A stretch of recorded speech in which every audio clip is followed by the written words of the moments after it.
Hello, TrWizard champions, and today's lesson is going to be about history. I am Professor Binns. People in the past have said I'm boring, so I figured I would spice up today's lesson by using Muggle Barbie dolls. We have a special cameo from the Basilisk here. This was the Chamber of Secrets monster that was released, but I swear we've gotten rid of all the monsters. There's no more monsters, but really just here you can see how big the Basilisk was compared to mere witches and wizards. Thank you for your time. Many, many years ago, in medieval times, the 10th century, 4 witches and wizards came together to create Hogwarts School of Witchcraft and Wizardry. These witches and wizards were the most powerful of their day. First, we have Godric Gryffindor. Here you can see by his lion shirt, he was very proud of his house.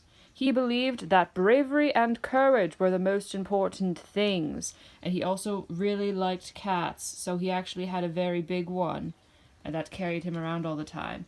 And he was very passionate about any student who was magical being able to practice magic at Hogwarts. As long as they showed magical abilities before the age of 11, he believed it was all good and they should be allowed to practice magic. He also is the owner of the Sorting Hat. Now, fun fact, he actually had a bit of a habit of eating way too much grilled hippogriff. He would actually roast it over a fire, and that made Helga upset because Helga is a big animal lover, so she tried to get him to stop, but it didn't work. So, if you ever smell hippogriff farts on the Sorting Hat, you know, that explains the musky smell. It's because this guy was always farting. Originally, the Sorting Hat was a fashion choice made by him. He's like, oh my gosh, look how cool I look in my sorting hat. And all the other founders were like, no, please, stop, that's not cute. Why don't we just use it to sort all the other kids, and that way they can know what house they're in. And he's like, oh, fine, I guess I'll get rid of my hat. And so that's why the hat smells like hippogriff farts, because he always ate hippogriff and had really bad gas after it.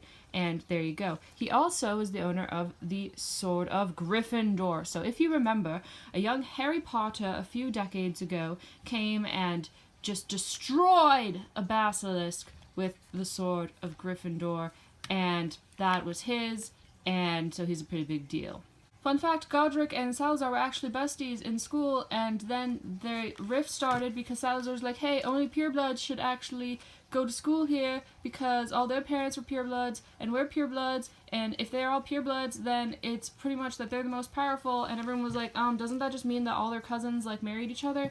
And he's like, no, it just means they're super powerful. And everyone got really mad at him, and they're like, that's really not good, and he said, whatever, I'm gonna leave then, but first I'm going to create a chamber of secrets, so it's super secret, so you're not even gonna know about it, and I'm gonna put a big statue of my head in it, because I want like a permanent Facebook selfie in there, made of stone, because I'm petty. And then he left a big basilisk in there, and that was his way to leave the school. Next there was the darling Helga Hufflepuff. She valued hard work, patience, and virtue. She thought were all very important in finding students that were in her Hogwarts house. She was also very fond of monkeys. She had a pet monkey named Pebbles, who actually turned blue whenever he was happy. Fun fact, most people don't know that.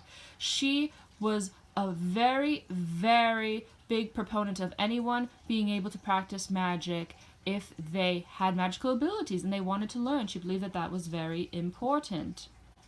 She also was the woman who's responsible for house elves.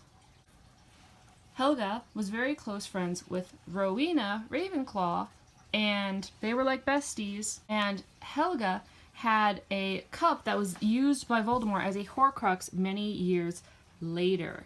The element that Hufflepuff has is earth. So go out there and make some mud pies, Hufflepuffs. The element that Gryffindor has is fire, but don't go out setting stuff on fire and saying, oh, it's extra credit because my element is fire. Don't be that person. Next we have Rowena Ravenclaw. She valued intelligence. She is a big reason that Hogwarts is one of the finest schools in Wizarding Britain.